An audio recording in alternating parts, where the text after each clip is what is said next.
Hello friends, आपका स्वागत है टेली टाइम्स पर। आपको पूरी कहानी का लिंक डिस्क्रिप्शन में मिलेगा। चलिए शुरू करते हैं आज की कहानी। Rebirth of dominating devil episode 8। Arnav stage पर आ गया था और वो अपनी स्पीच दे रहा था। वो 12th क्लास के स्टूडेंट्स को आगे चलकर किस तरीके से अपने लिए नए नए कोर्सेज चूज करने चाहिए, उन्हें ट्राई करने की सलाह दे रहा था। वो साथ में काम में कितनी मेहनत से करना चाहिए, इसके बारे में भी बता रहा था। इस वक्त अर्नव देखने में बिल्कुल शांत और उलझा हुआ, एकदम रिप्यूट और फोकस्ड बिजनेसमैन लग रहा था, जो अपने काम को लेकर बहुत ज्यादा डिटरमाइंड था। हर कोई उसकी स्पीच से खुश हो रहा था। लड़कों को मोटिवेशन मिल रही थी और लड़कियों को अर्नव को देखने का मौका मिल रहा था, जिसमें तान्या भी शामिल थी। तान्या बड़े ही प्यार से अर्नव को और अर्नव के लुक्स को देख रही थी। वहीं सरगम भी अर्नव को देख रही थी, लेकिन निमृत की नजर बार बार तान्या की तरफ जा रही थी, इसलिए उसने हल्का सा सरगम को मारा। सरगम ने पूछा, क्या हुआ? निमृत ने कहा, जरा अपनी साइड में तान्या को देख। सरगम ने अपनी साइड में देखा तो तान्या घूर घूर कर काफी देर से अर्नव को देख रही थी, जिस पर उसे गुस्सा आ रहा था, क्योंकि वो उसकी प्रॉपर्टी थी, ना कि तान्या की प्रॉपर्टी। सरगम ने मन में सोचा, यह मेरी प्रॉपर्टी पर ऐसे डेरा क्यों जमाए हुई है अपनी नजरों से, इसकी नजरों को छीन लूंगी। इसके बाद सरगम ने तान्या से कहा, तान्या तान्या तान्या, होश में आई। तान्या बोली, हाँ हाँ, क्या हुआ? सरगम ने कहा, तुम कब से एक ही जगह देख रही हो? अर्नव सिंह राय ज्यादा चले गए। तान्या ने जब दोबारा स्टेज पर देखा तो अर्नव स्टेज से उतर रहा था और उसने कहा, अरे वो बहुत ज्यादा हैंडसम है ना। तो उनकी फेशियल फीचर्स पर मैं खो गई। प्लीज उन्हें बताना मत। तुम उनकी फैन थी एक टाइम पर आई थिंक तुम्हारी उनसे कोई बात नहीं होती होगी अब, राइट? कोई बात नहीं। इसके बाद तान्या सामने देखने लगी और सरगम हल्का हल्का मुस्कुरा रही थी, क्योंकि उन दोनों के बीच तो किस होती है। उसके बाद सरगम निमृत के साथ बातें करने में लग गई, लेकिन हल्की हल्की बातें सुनाई दे गईं, लेकिन समझ में नहीं आई और उसे बहुत अजीब लगा। इसके बाद टीचर वापस स्टेज पर आई और उन्होंने कहा, 12th क्लास की लड़कियों ने मिलकर एक डांस परफॉर्मेंस तैयार की है, तो वो आकर अपने डांस को स्टेज पर प्रेजेंट करेगी।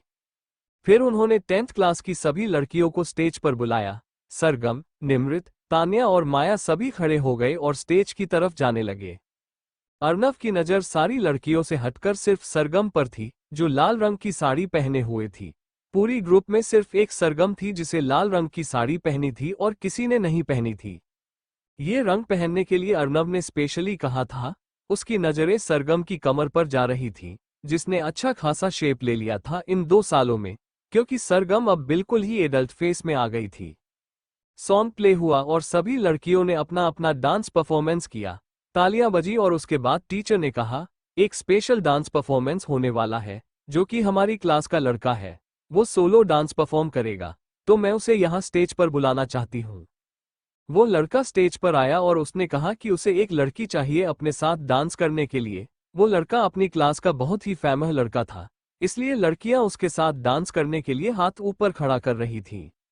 लेकिन उस लड़के ने सिर्फ सरगम को चुना और अर्नव की नज़रें बिल्कुल सख्त हो गईं। सरगम भीड़ में उसे मना नहीं कर सकती थी और टीचर ने भी कहा कि सरगम जाकर उसके साथ डांस करे। अब वो और ज्यादा फंस गई थी, इसलिए उसे जाना पड़ा। वो बीच बीच में अर्नव को देख रही थी। वो जानती थी कि अर्नव को कितना ज्यादा उसे डांस परफॉर्म करते हुए देखना पड़ेगा। अर्नव बिल्कुल भी सरगम को किसी लड़के के करीब नहीं देख सकता था। उस लड़के ने सरगम को रोमांटिक डांस में कसकर पकड़ा। सरगम और लड़के ने एक बहुत ही अच्छा रोमांटिक और इंटेंस डांस परफॉर्म किया। उस लड़के ने सरगम को कसकर पकड़ा था, क्योंकि सरगम सिंगिंग के साथ डांसिंग में भी बहुत आगे चली गई थी। उन दोनों की जो डांस की परफॉर्मेंस थी, वो सबको अच्छी लगी, लेकिन अर्नव का गुस्सा आसमान पर चढ़ गया था। उसे सरगम चाहिए थी अपनी बाहों में, लेकिन वो यहाँ अपनी बाहों में उसे नहीं भर सकता था। अगर सबको पता होता कि उसका रिलेशन सरगम के साथ चल रहा है, तो वह लड़के को सरगम से दूर फेंकता और सरगम को सबके सामने किस कर देता। मेघ अर्नव के साथ बैठा था। उसने अर्नव के हाथ पर अपना हाथ रखा और कहा, शांत हो जा। वैसे भी आज रात को तू मेरे साथ ही घर जाने वाला है। तू चिंता मत कर, बस आज रात का बर्थडे है ना, उसके बारे में सोच। तुझे जो सरप्राइज देने के बारे में सोचा है, उसके बारे में सोच। फालतू के बारे में मत सोच। अर्नव बस अपना गुस्सा कंट्रोल कर रहा था और यहाँ उन दोनों का परफॉर्मेंस खत्म हुआ। लास्ट स्टेप में लड़के ने सरगम की कमर को कसकर पकड़ा हुआ था। सरगम बस यही सोच रही थी कि अर्नव क्या रिएक्शन देगा। अर्नव का प्यार धीरे धीरे डोमिनेटिंग होता जा रहा था सरगम के लिए, और यह चीज सरगम देख भी रही थी और फील भी कर रही थी। उसके बाद लड़का स्टेज से उतर गया और सरगम भी उतरने लगी कि तभी टीचर ने उसे रोक दिया। टीचर ने अर्नव से कहा, अर्नव, आपसे एक बात कहनी है। अर्नव की नज़र सरगम से हटकर टीचर पर हो गई।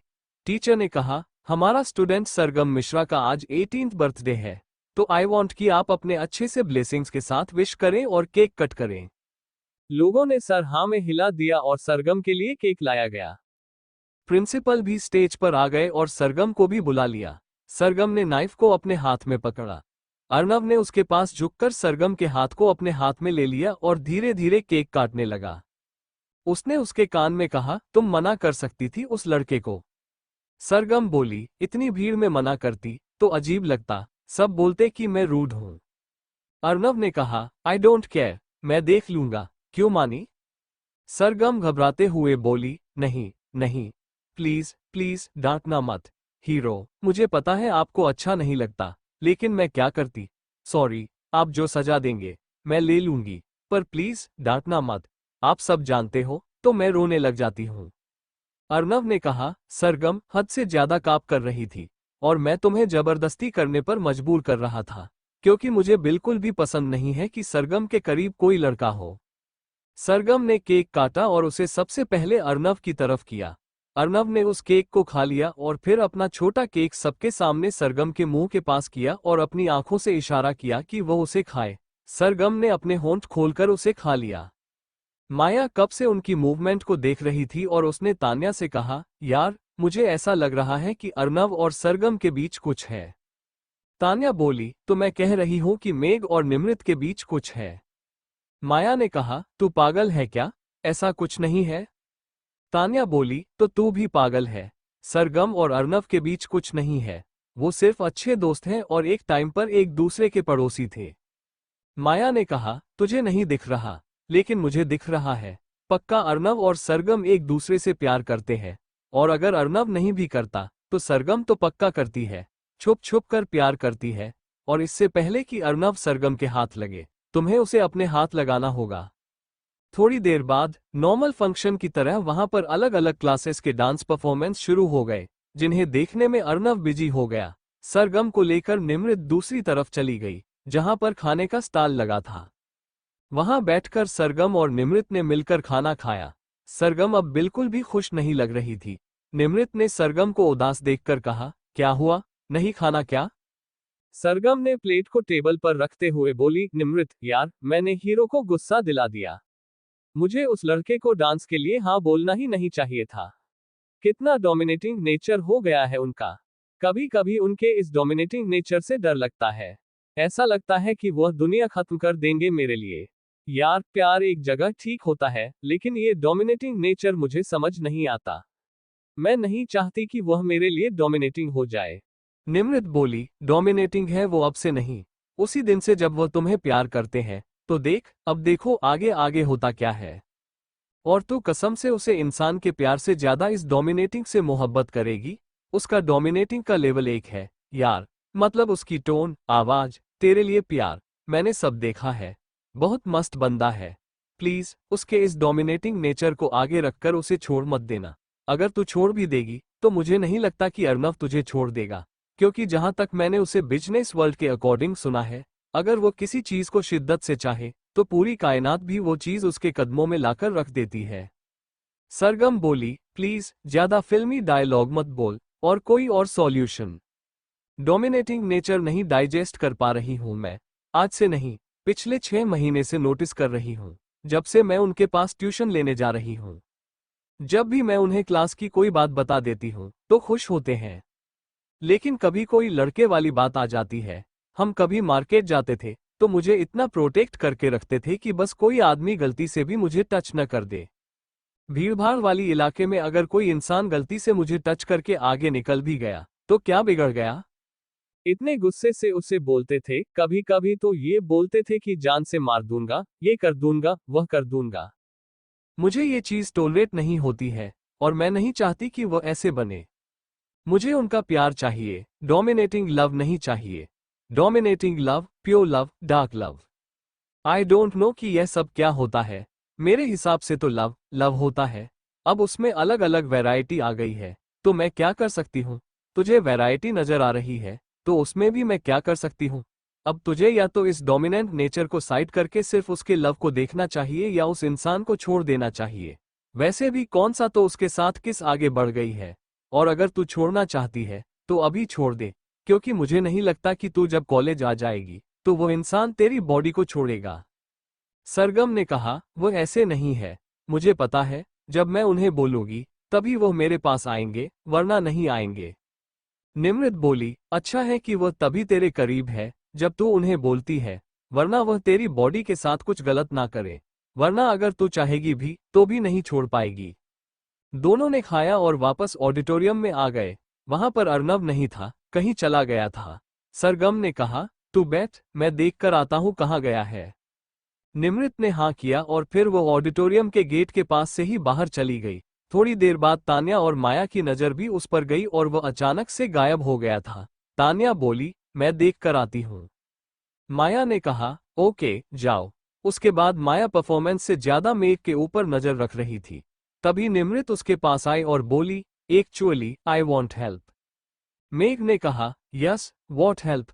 निमृत ने कहा, प्लीज साइड में चलिए। मेघ ने सबको देखा तो मेघ ने कहा, ओके आई अंडरस्टैंड। इसके बाद उसने सबको एक्सक्यूज किया और निमृत के साथ दूसरी तरफ चला गया। यहाँ सरगम पागलों की तरह अर्नव को ढूंढने में लग गई, लेकिन वह कहीं नहीं मिला। तभी उसने एक आदमी के मुंह से सुना कि उसने अर्नव को स्कूल की टेरेस पर जाते हुए देखा था। सरगम खुद से बोली, टेरेस पर क्यों गए हैं ये? और उसके बाद वो अपनी साड़ी को संभालते हुए आराम से ऊपर चलने लगी। उसे सच में आज भी साड़ी से बहुत ही जद्दोजहद होती थी, लेकिन वो फिर भी पहनती थी अर्नव के लिए, क्योंकि अर्नव को साड़ी में ज्यादा खूबसूरत और अच्छी लगती थी। टेरेस पर आने के बाद देखा कि अर्नव एक जगह खड़ा है और वो उसके पास है। तभी उसे बहुत अजीब सी स्मेल आने लगी। उसने अपने नाक पर हाथ रखा और बोली, हीरो आप स्मोक कर रहे हो। अर्नव के हाथ में सिगरेट थी। उसने उसे अपनी तरफ पलटते हुए कहा, हाँ कर रहा हूं। सरगम ने उसके हाथ से सिगरेट ली और उसे दूसरी तरफ फेंक दिया। उसने कहा, दिमाग खराब हो गया है, लिवर खराब करना है, ये बहुत जल्दी हो रहा है। अगर इतनी जल्दी है तो मुझे भी दे दो एक पैकेट, दोनों साथ में ही मरेंगे। अर्नव ने सिगरेट को उठाया जिसे सरगम ने फेंक दिया था और उसने उसे अपने पैर से मसल दिया। फिर वह वापस सरगम के पास आया और अपनी कमर में हाथ डालकर उसे अपनी तरफ खींचा। सरगम ने कहा, क्या कर रहे हैं? कोई देख लेगा। अर्नव ने उसके बालों को उसके कान के पीछे किया, जो हवा की वजह से एक तरफ उड़ रहे थे, और कहा, कोई नहीं देखेगा, कोई नहीं है यहाँ पर, सारे नीचे बैठे हैं, और शुक्र है कि तुम्हारी नजर गई कि तुम्हारा हीरो कब से वहां नहीं बैठा है। सरगम ने कहा, मुझे भूख लग रही थी, इसलिए मैं खाना खाने चली गई थी। आपको कुछ खाना चाहिए? अर्नव ने कहा, भूख तो बहुत लगी है, लेकिन खाना नहीं, कुछ और चाहिए। फिर वो सरगम के चेहरे पर झुकने लगा। सरगम ने उसे दूर किया और कहा, यहाँ नहीं, प्लीज। अर्नव सरगम के चेहरे पर झुक गया था और सरगम मना कर रही थी कि वह उसे किस न करे, लेकिन अर्नव ने उसकी नहीं सुनी और सरगम का चेहरा अपने करीब किया और उसे किस करने लगा। सरगम बार बार अर्नव को खुद से दूर करने की कोशिश कर रही थी, लेकिन अर्नव दूर नहीं हो रहा था। बार बार सरगम के रिजेक्ट करने की वजह से अर्नव ने उसे एक वॉल से लगा दिया और उसकी तरफ झुककर उसके होठों पर किस करने लगा। सरगम की आंखें बड़ी बड़ी हो गई थीं, जिससे वो अर्नव को देख रही थी, लेकिन अर्नव रुकने का नाम नहीं ले रहा था। दूसरी तरफ माया भी ऑडिटोरियम से निकल गई थी, क्योंकि उसे मेघ कहीं नहीं दिख रहा था। बहुत देर से निमृत उसे अपने साथ लेकर गई थी, लेकिन वो दोनों वापस नहीं आए थे और किसी टीचर ने इस बात पर कोई सवाल भी नहीं उठाया। माया ऑडिटोरियम से बाहर आए और उन दोनों को देखने लगी कि शायद उसे मेघ और निमृत मिल जाएं, लेकिन वो नहीं मिले। इसलिए वह फूड काउंटर की तरफ चली गई। वहां भी बहुत सारे स्टूडेंट्स थे, लेकिन उसकी नजरें मेघ को ढूंढ रही थी, पर वहां भी वह नहीं मिला और न ही निमृत। माया खुद से बोली, आखिर ये दोनों गए कहाँ हैं? उसके बाद उसने अपनी साड़ी संभालते हुए क्लासरूम एरिया की तरफ कदम बढ़ा दिए। उसने पूरा फर्स्ट फ्लोर और ग्राउंड फ्लोर देख लिया, लेकिन वहां भी वो नहीं थे। अब वह सेकंड फ्लोर पर पहुंची और वहां की सारी क्लासेस में भी ढूंढ लिया, लेकिन कोई नहीं मिला। माया खुद से बोली, निमृत क्लास में क्यों आई थी आखिर? वह आगे बढ़ने ही वाली थी कि तभी कॉरिडोर के किनारे एक और रूम था, जिसमें म्यूजिक रूम था, और वहां से उसे कुछ अजीब आवाजें आ रही थीं। माया खुद से बोली, ये तो बहुत अजीब आवाज है, म्यूजिक रूम से आ रही है। म्यूजिक सिस्टम से ऐसी आवाज तो नहीं निकलती। इसके बाद माया ने धीरे धीरे अपने कदम म्यूजिक रूम की तरफ बढ़ाए और दरवाजा अंदर से बंद था। ये देखकर वह हैरान थी, क्योंकि सारे टीचर्स तो ऑडिटोरियम में थे और म्यूजिक रूम में लॉक होना चाहिए था। उसे ये बहुत अजीब लग रहा था, इसीलिए उसने धीरे से म्यूजिक रूम के दरवाजे को खोल दिया और अंदर झांकने लगी। जैसे ही उसने अंदर देखा, उसकी आंखें बड़ी हो गईं और आंसू की एक बूंद बाहर आ गई। अपने मुंह पर हाथ रखकर वो बाहर आ गई और अपना दिमाग झटकते हुए बोली, नहीं नहीं, ऐसा नहीं हो सकता, ऐसा नहीं हो सकता। इसके बाद उसने गहरी गहरी सांस ली और फिर से अंदर झांकने लगी। वहां निमृत और मेघ एक दूसरे के करीब थे। उनके होंठ एक दूसरे के होठों के करीब थे और वो बड़ी शिद्दत से एक दूसरे को किस कर रहे थे। म्यूजिक रूम काफी बड़ा था और वहां थोड़ी थोड़ी ऊंचाई के बेड लगे हुए थे, जिनमें 3 स्टूडेंट्स आराम से बैठ सकते थे। उनमें से एक बेड पर निमृत लेटी हुई थी और निमृत के ऊपर मेघ लेटा हुआ था। उन दोनों के कपड़े बिखरे हुए थे। निमृत की साड़ी का पल्लू उसके कंधे से सरक कर नीचे फर्श पर पड़ा हुआ था और मेघ की शर्ट के ऊपर के 2 बटन खुले हुए थे। मेघ कभी निमृत के होठों को किस करता, कभी उसकी गर्दन को, और कभी अपने चेहरे को उसके सीने के पास लाकर उसे किस कर रहा था। निमृत आहें भर रही थी मेघ के करीब आने से, और उसने अपने बालों में उंगलियां फंसा रखी थीं।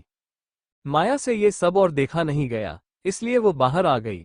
थोड़ी दूर जाकर दीवार से टिक गई और बोली, मैंने तो अपने प्यार का कन्फेशन भी नहीं किया और ये निमृत ने उसे सड्यूस कर लिया। कितनी बेकार लड़की है, सब कुछ छोड़कर एक लड़के की बाहों में गिर गई, इसलिए तू उसे यहाँ पर लेकर आई थी। और ये मेघ, ये तो मर्द है, इसलिए फिसल गया तेरी बदन पर। तू साड़ी निकालकर खड़ी हो गई ना, अब तू देखना और क्या क्या करेगी। तूने मेरा क्रश, मेरी मोहब्बत मुझसे छीन ली, निमृत। माया ने अपनी आंखों से आंसू पोंछे और दूसरी तरफ देखने लगी। उधर मेघ और निमृत एक दूसरे से अलग हुए और बैठ गए। निमृत को अपनी हरकत पर बहुत शर्म आ रही थी। मेघ ने अपनी शर्ट के बटन बंद किए और फिर निमृत की साड़ी का पल्लू उठाकर उसे कंधे पर रखते हुए बोला, तो चलोगी ना मेरे साथ शाम को? निमृत बोली, आज सरगम का बर्थडे है, मुझे वहां जाना है, प्लीज किसी और दिन चलेंगे ना? मेघ बोला, सरगम का बर्थडे है, मुझे भी पता है और मुझे भी इनविटेशन मिला है, लेकिन मैं तो छोड़ रहा हूं ना सिर्फ तुम्हारे लिए। ये गलत बात है। एक तो मैं तुम्हारे लिए सरप्राइज प्लान कर रहा हूं और तुम ऐसा कर रही हो। निमृत ने मेघ को अजीब नजरों से देखते हुए कहा, पहली बात, आप बर्थडे पार्टी मेरे लिए छोड़ रहे हैं। दूसरा रीजन ये है कि आपका दोस्त मेरी दोस्त से प्यार करता है, इसलिए उन्हें क्वालिटी टाइम देने के लिए छोड़ रहे हैं। पर मेरा ऐसा कुछ नहीं है, मैं तो जा सकती हूँ। मेघ ने निमृत को वापस उसी आसन पर गिरा दिया और उसके ऊपर आकर उसकी क्लिवोस पर हाथ रखते हुए बोला, मैं भी देखता हूँ कि कैसे जाओगी, शाम को सबके सामने से उठाकर ले जाऊंगा। उधर दूसरी तरफ टेरेस पर अर्नव अभी भी सरगम को अपने पास खड़ा किए हुए था। उसने सरगम को अब तक दूर नहीं किया था और सरगम उसे खुद से दूर करने की कोशिश कर रही थी। यहाँ तन्या अर्नव को ढूंढ रही थी। उसने किसी से टेरेस का रास्ता पूछा और वहां चली गई। टेरेस पर पहुंचकर जो उसने देखा, वह देखकर हैरान हो गई और वापस नीचे आ गई, क्योंकि उसने भी वही देखा था जो माया ने देखा था। बस सामने मोहब्बत करने वाले इंसान अलग थे। दोनों दोस्त जिनसे वो प्यार करती थी, वो किसी और से मोहब्बत कर रहे थे। दोनों उदास होकर थोड़ी देर बाद ऑडिटोरियम में आ गई और एक साथ बैठकर सोचने लगी। उनके चेहरे उतरे हुए थे, लेकिन दोनों ने एक दूसरे से सवाल नहीं किया कि क्या हुआ। कुछ देर बाद मेघ वहां आ गया, जिसका चेहरा काफी खुश लग रहा था, क्योंकि उसने निमृत को अपने साथ जाने के लिए मना लिया था और वह अपनी जगह पर आकर बैठ गया। उसके बाद दूसरी तरफ से सरगम और निमृत दोनों एक साथ आइसक्रीम खाते हुए अंदर आए और अपनी जगह पर आकर बैठ गई। सरगम बोली, क्या मस्त था ना? फिर सरगम बोली, हाँ, तेरे लिए तो सब कुछ मस्ती था, मुझे कितनी बोरियत फील हुई। निमृत बोली, तू एक्चुअली में दिल से नहीं कर रही थी, इसीलिए। सरगम बोली, दिल से नहीं कर रही थी, इतना अच्छा कर रही थी, फिर भी उस आदमी को मेरी कदर नहीं हुई। हट, बेच अपना सामान किसी और को। निमृत हंसने लगी और बोली, यार, तू आइसक्रीम वाले को ऐसे हट हट मत कर। इतनी अच्छी आइसक्रीम दी उसने हमें खाने के लिए, पर तू हट हट कर रही है। माया और तान्या भी उन दोनों की बातें सुन रहे थे, लेकिन इस बार उनका कोई स्पेशल इंटेंशन नहीं था उनकी बातों को सुनने का। वो दोनों उनके साइड में ही बैठे थे, इस वजह से उन दोनों की बातें उन्हें ना चाहते हुए भी सुनाई दे रही थीं। धीरे धीरे फेयरवेल का फंक्शन ऐसे ही भरता गया और फिर शाम के 7 बजे के आसपास सब स्टूडेंट्स अपने घर को निकलने लगे। शाम को 7 बजे तक अर्नव और मेघ भी वहीं रुके थे, जबकि उनके लिए इनविटेशन सिर्फ 4 बजे तक का था, क्योंकि उन्हें पता था कि ज्यादा लंबा कोई बिजनेसमैन रुकता नहीं है, ऐसे चीफ गेस्ट चले जाते हैं। लेकिन अर्नव क्यों रुका था, ये किसी को समझ नहीं आ रहा था। माया ने तान्या से कहा, तूने प्रपोज कर दिया आज उसे? तान्या ने सर झुकाया और कहा, कोई फायदा नहीं है, वो मुझसे प्यार नहीं करेगा। माया ने पूछा, क्यों, क्या हुआ, कहीं मेरी बात?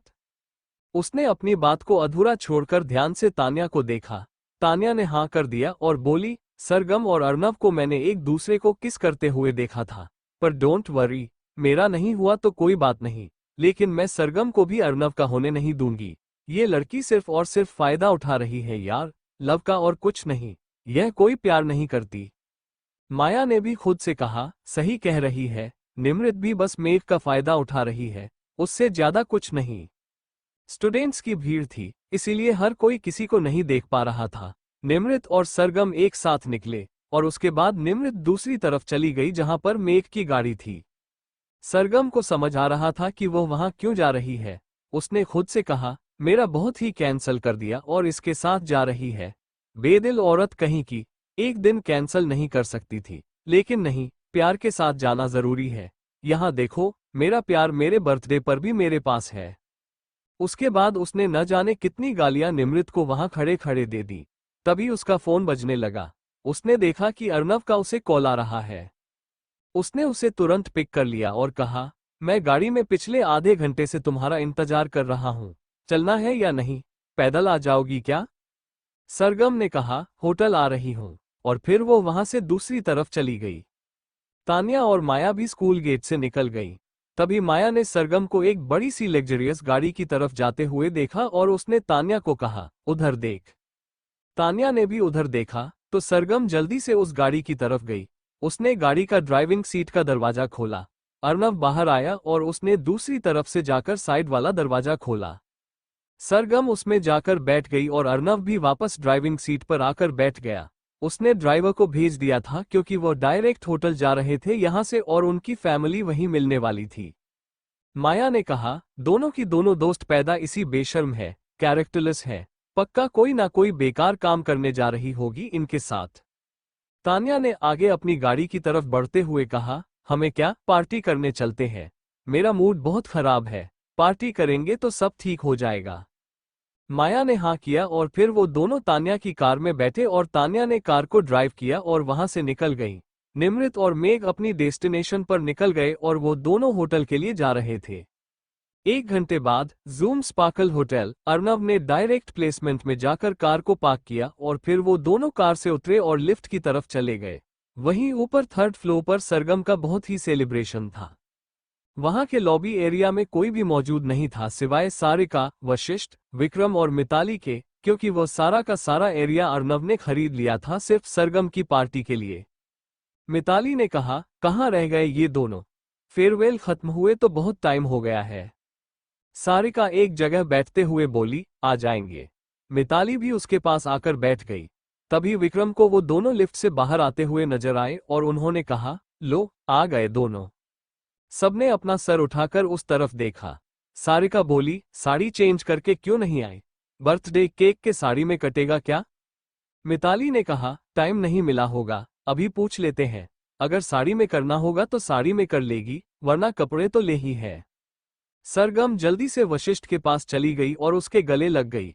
वशिष्ठ ने सवाल किया, ये क्या, साड़ी में केक कट करोगी, स्कूल में चेंज नहीं किया कपड़ा? सरगम ने कहा, बहुत थक गई थी, इसलिए नहीं किया, मैं इसी में केक कट कर लूंगी। वशिष्ठ ने कहा, चलो कोई बात नहीं, करोगी। उसके बाद सरगम ने मिलकर अपनी फैमिली के साथ बहुत ही सेलिब्रेट किया। उसने सबके साथ मिलकर खाना खाया और कहा, आज का दिन मुझे सच में बहुत ज्यादा याद रहेगा, क्योंकि आज पहली बार मेरे बर्थडे पर मेरा हीरो था।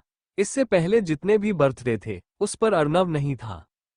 पिछले बर्थडे पर अर्नव यूएसए गया हुआ था और उससे पिछले बर्थडे पर अर्नव फ्रांस गया हुआ था। लेकिन इस बार सरगम ने 2 महीने पहले ही अर्नव को कह दिया था कि यह उसका 18th बर्थडे है और वो फाइनली एडल्ट हॉल में इंटर करने वाली है। अर्नव अगर इस बार कहीं बाहर गया तो वो कभी अपनी लाइफ में उसे बर्थडे नहीं मनाने देगी। इसीलिए अर्नव की मीटिंग तो थी इस बार भी, लेकिन उसने कैंसिल कर दी थी। सबने मिलकर सरगम को तोहफे दिए और फिर उसी होटल में वो सारे आज ठहरने वाले थे। 4 रूम बुक किए गए थे, एक सरगम के लिए, एक अर्नव के लिए, एक सारिका और वशिष्ठ के लिए और एक मिताली और विक्रम के लिए। सब अपने अपने रूम में गए। अर्नव ने आते ही सबसे पहले अपनी टाई को खोलकर एक तरफ फेंक दिया और बेड पर जाकर सीधा हाथ फैलाकर लेट गया। वो बोला, अभी तो बर्थडे शुरू हुआ है सरगम डार्लिंग, अभी तुम्हें मुझसे गिफ्ट मिले ही नहीं। और मेरे गिफ्ट 1 या 2 नहीं होते हैं, बहुत सारे होते हैं। कहते हुए अर्नव के चेहरे पर एक टेढ़ी स्माइल आ गई। अर्नव अपने रूम में था और बेड पर लेटा हुआ था कि तभी उसके फोन पर एक मैसेज आया, ओके। और फिर वो खड़ा हो गया और बोला, योर सरप्राइज रेडी सरगम। फिर वो अपने रूम से बाहर निकल गया कि तभी सामने से आते 2 कपल उसे नजर आए और वो उनसे टकरा गया।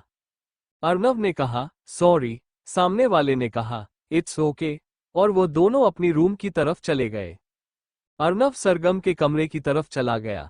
सरगम इस वक्त अपने कमरे में थी और अपनी साड़ी को निकालने की पूरी कोशिश कर रही थी, लेकिन इस बार भी उसने इतनी पिन्स लगा दी थी साड़ी को सिक्योर करने के लिए कि वो साड़ी निकालने में बहुत ज्यादा फ्रस्ट्रेटेड हो रही थी।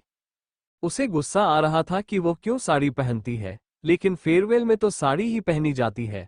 उसने किसी तरह से पल्ला निकाल लिया, लेकिन अब वो सारी पिन्स जो उसकी प्लेट्स में लगी हुई थी निकालने की कोशिश कर रही थी। कमरे का दरवाजा खुला और सरगम ने जल्दी से साड़ी को उल्टे सीधे तरीके से अपने ऊपर लपेट लिया और सामने देखने लगी। अर्नव खड़ा था। वो बोला, क्या हुआ, अभी तक यह निकली नहीं तुमसे? सरगम बोली, नहीं ना, पता नहीं कैसे कैसे बांधते हैं लोग ये साड़ी, मुझे तो बहुत गुस्सा आता है। उसके बाद वो ट्राई करने लगी तो अर्नव ने उसकी सारी पिन्स खोल दी और कहा, लो, खुल गई। सरगम मुस्कुराई और आगे बढ़कर उसने अर्नव के गालों को किस किया और बोली, मेरे हीरो, हर प्रॉब्लम का सॉल्यूशन होता है आपके पास। वैसे आप यहाँ क्यों आए थे, सोना नहीं आपको? अर्नव ने कहा, सोना है ना, लेकिन उससे पहले तुम्हें कुछ देना है। सरगम ने साड़ी को खोलते हुए कहा, क्या देना है? अर्नव उसके पास आया और उसके पीछे से उसकी बाहों में पकड़ लिया। उसके पेट पर अपनी उंगलियों को चलाते हुए बोला, तुम्हारे लिए एक सरप्राइज है। आईने के जरिए सरगम ने अर्नव को देखा और कहा, क्या क्या सरप्राइज है, और सरप्राइज बताया थोड़ी जाता है? अर्नव बोला, चलो तैयार हो जाओ। सरगम ने कहा, इतनी मुश्किल से यह साड़ी निकली है, पहले बता देते। अर्नव ने कहा, तुम्हें यह साड़ी नहीं पहननी, कुछ और पहनना है, जो मैं तुम्हारे लिए लेकर आया हूं। सरगम की आंखें बड़ी हो गईं और वो अर्नव को डर से देखने लगी और बोली, कहीं और साड़ी तो नहीं लेकर आए? क्योंकि अर्नव को साड़ियां पता नहीं क्यों बहुत पसंद आने लगी थी। फिर अर्नव ने अपने पीछे से एक बॉक्स दिखाया और सरगम के हाथों में दिया। सरगम डर से उसे देख रही थी और फिर उसने कांपते हुए हाथों से बॉक्स के ऊपर का हिस्सा खोल दिया। उसकी आंखें चमक गईं और वो अर्नव को देखते हुए बोली, गाउन, आपने मुझे गाउन दिया है? अर्नव ने कहा, हाँ, गाउन दिया है, क्यों, नहीं चाहिए? सरगम बोली, नहीं नहीं, ऐसी बात नहीं है, अच्छा है गाउन, लेकिन आप मोस्टली साड़ियां ही गिफ्ट करते हैं, इसलिए आप ही की वजह से मेरे पास इतनी सारी साड़ियां हो गई हैं। अर्नव ने कहा, साड़ी लेकर आऊं? सरगम ने तुरंत मना करते हुए कहा, बिल्कुल नहीं, मैं ये गाउन पहन लूंगी, I am okay with it. उसके बाद वो बॉक्स लेकर क्लोजेट की तरफ चली गई। अर्नव ने उसकी साड़ी का पल्लू पकड़ लिया। सरगम ने कहा, यह क्या, आपको मेरी साड़ी से कोई ऑब्सेशन है क्या? अर्नव ने कहा, ऑब्सेशन नहीं, ऑब्जर्वेशन है, लेकिन तुमसे, तुम्हारी साड़ी से नहीं। सरगम पलटी, जिससे उसका साड़ी का पल्लू खुल गया और अर्नव के हाथों में और भी मजबूती से आ गया। सरगम बोली, लगता तो नहीं है, क्योंकि जब देखो मेरी साड़ी का पल्लू खींचते रहते हो। मुझे तैयार होना है, वरना फिर अपनी साड़ी के पल्लू को ही खींच लेना। सरगम राउंड राउंड घूमते हुए बिल्कुल अर्नव के करीब आ गई। साड़ी लगभग उसके बदन से फिसल गई और अर्नव बोला, यही बदलो मेरे सामने। सरगम की आंखें बड़ी हो गईं और वो बोली, बिल्कुल बेशर्म हो क्या, चलो दूर हटो। अर्नव ने कहा, बेशर्मी सिर्फ अपनी वाली के लिए है, किसी और के लिए नहीं। सरगम ने कहा, देखना भी मत, वरना मैं आपकी आंखें नोच लूंगी। अर्नव ने कहा, मेरे सामने तैयार हो जाओ, नहीं तो मैं सच में किसी और के पास चला जाऊंगा। सरगम को गुस्सा आ गया और उसने अर्नव को उसके सीने पर धक्का दिया और कहा, खबरदार जो गए तो। उसके बाद वह होटल रूम के चेंजिंग एरिया की तरफ चली गई और वहां पर उसने अपने कपड़े बदल लिए। थोड़ी देर बाद वो तैयार होकर बाहर आई और फिर उसने अपना मेकअप किया। उसके बाल हवा में उड़ने की वजह से बहुत रूखे हो गए थे, इसलिए उसने उनमें एक सीरम लगाया, जिससे उसके बाल वापस सॉफ्ट और स्मूथ हो गए। फिर सरगम ने हिल्स पहनी और अपना एक पोज लिया। अर्नव के पास आते हुए बोली, आई एम रेडी। अर्नव ने अपना हाथ आगे किया और सरगम ने प्यार से उसका हाथ पकड़ लिया। फिर वो दोनों कमरे से बाहर निकल गए। वो दोनों सीधा होटल के टेरेस पर आए, जहां पर दो अरेंजमेंट्स थे। अर्नव ने वहां जो अरेंजमेंट देखा, उससे पूछा, ये दूसरा अरेंजमेंट किसका है? मैंने कहा था ना कि यहाँ पर सिर्फ मेरा ही अरेंजमेंट होगा। होटल के आदमी ने अपना सिर नीचे झुकाते हुए कहा, सॉरी सर, पर उनका भी अरेंजमेंट एजेंट में है। उन्होंने कहा है कि अगर हम उनका अरेंजमेंट नहीं करेंगे तो वो हमारी जान ले लेंगे। अर्नव ने कहा, तो मैं तुम्हारी जान ले लूं? आदमी ने और भी सिर झुका लिया और कहा, सॉरी सर, लेकिन हमने पार्टीशन बना दिया है। वह आपका अरेंजमेंट नहीं देख पाएंगे और आप उनका अरेंजमेंट नहीं देख पाएंगे। हमने बहुत सोच समझकर ये सब किया है। Sorry sir. अर्नव को गुस्सा आ रहा था, लेकिन सरगम ने कहा, इट्स ओके हीरो, कोई बात नहीं। हो सकता है कोई अपनी भी स्पेशल लाइफ को जीना चाहता हो। जरूरी तो नहीं कि आज का दिन सिर्फ मेरे लिए स्पेशल हो, किसी और के लिए भी हो सकता है। जहां तक हमारा अरेंजमेंट है, जितना भी इन्होंने किया है मेरे लिए अच्छा है, क्योंकि इसमें आपकी मेहनत लगी है। अर्नव का गुस्सा थोड़ा शांत हुआ और उसने उसे कंट्रोल किया। फिर उसने होटल के आदमी से पूछा, कहाँ है हमारा अरेंजमेंट? आदमी उन्हें एक तरफ ले गया और बोला, सर, ये रहा आपका अरेंजमेंट। अर्नव ने उसे जाने को कहा और फिर सरगम उस अरेंजमेंट को देखती रह गई। वो बहुत खूबसूरत था। हर जगह अलग अलग टाइप्स के फ्लावर्स से सजावट की गई थी और बीच में एक स्टेज लगाया गया था, जो शायद डांस के लिए था। एक टेबल थी, जिस पर बहुत सारी स्वीट डिशेज रखी हुई थी। उस पर एक छोटा सा म्यूजिक सिस्टम भी था, जिसमें पहले से ही सूथिंग म्यूजिक चल रहा था। सरगम नेहा का हाथ छोड़कर उस जगह को देखते हुए और फील करते हुए बोली, कितनी अच्छी जगह है ये, hero, thank you so much. Arnav उसके पास आया और पीछे से उसे अपनी बाहों में पकड़ लिया और बोला, ये तो अच्छी बात है कि तुम्हें ये पसंद आया है ना? फिर उसने प्यार से उसके गाल को किस कर दिया और बोला, तो तुम्हें तुम्हारा हैप्पी बर्थडे का सरप्राइज चाहिए? सरगम ने हंसते हुए अपना सिर हिलाया। अर्नव ने उसका हाथ पकड़ा और उसे टेरेस की रेलिंग के पास लेकर आया और बोला, वहां सामने देखो, आसमान में। जैसा अर्नव ने कहा, सरगम ने वैसे ही आसमान में देखा। तभी अचानक से वहां पर बहुत सारे स्काई लैंटर्न जल उठे। सीन बेहद सुंदर था। स्काई लैंटर्न में हैप्पी बर्थडे का मैसेज लिखा हुआ था, और वो आसमान में उड़ रहे थे, जैसे कि किसी रिमोट कंट्रोल वाले सिस्टम से कंट्रोल हो रहे हों। सरगम बोली, दुनिया फायरक्रैकर्स से लिखवा देती है, आपने स्काई लैंटर्न से लिखवाया। अर्नव ने कहा, स्पेशल के लिए स्पेशल होता है, और मेरी सरगम बहुत ज्यादा स्पेशल है, इसीलिए उसके लिए स्काई लैंटर्न चुना मैंने। तभी अचानक सरगम ने देखा कि हैप्पी बर्थडे के लेटर नीचे की ओर आ रहे थे और उनमें से कुछ ने एक नाम लिख दिया, सरगम मिश्रा। अब आसमान में लिखा था, happy birthday Sargam Mishra, my beloved. सरगम बहुत खुश हो रही थी। तभी उन लैंटर्न्स में से कुछ राइट साइड में जाने लगे और उन्होंने एक आकृति बनानी शुरू की। इस बार वो कुछ लिख नहीं रहे थे, बल्कि सरगम की आंखें बड़ी हो गईं जब उन्होंने देखा कि उन लैंटर्न्स ने आसमान में उसका चेहरा बनाया था। वो सीन बेहद खूबसूरत था। सरगम बोली, मेरा चेहरा आसमान में। अर्नव ने पीछे से पकड़ा और उसके बालों को किस करते हुए बोला, ऑफ कोर्स, तुम मेरे लिए इतनी स्पेशल हो कि तुम्हारे लिए इतना कुछ तो कर सकता हूं। सरगम ने कहा, इसमें तो बहुत मेहनत और दिन लगे होंगे ना? अर्नव ने कहा, ज्यादा नहीं, बस कुछ मजदूर थे जिनकी 24 घंटे की मेहनत लगी है, लेकिन उन्हें पैसे दिए गए हैं और मैंने उन्हें लोनावला की ट्रिप भी दिया है अपनी फैमिली के साथ। सरगम हैरानी से देखने लगी। अर्नव ने आगे कहा, यह तैयारी पिछले एक हफ्ते से चल रही है। हाँ, अगर मैं एक महीने से कर रहा होता तो शायद इतना टाइम नहीं लगता, पर मैं कोई कंजूसी नहीं करना चाहता था और न ही कोई चीज बिगाड़नी थी, इसीलिए मैंने ऑन द स्पॉट करवाया है, ताकि सब कुछ परफेक्ट रहे और कुछ बिगड़ न जाए। सरगम बस अपना सिर उठाकर अर्नव को देख रही थी, फिर उसने अर्नव के चेहरे को अपने हाथों में पकड़ा और उसके होठों पर अपने होंठ रख दिए। अर्नव ने उसकी कमर थाम ली और उसे अपनी ओर खींच लिया। दोनों एक दूसरे को किस करने में मदहोश हो गए। तभी अचानक अर्नव ने अपने हाथों से चुटकी बजाए। सरगम ने हैरानी से देखा तो अर्नव ने आंखों से इशारा किया कि वह पीछे देखे। आसमान में सरगम ने पीछे मुड़कर देखा और वह और भी ज्यादा हैरान हो गई, क्योंकि वहां अब स्काई शॉट्स होने लगे थे।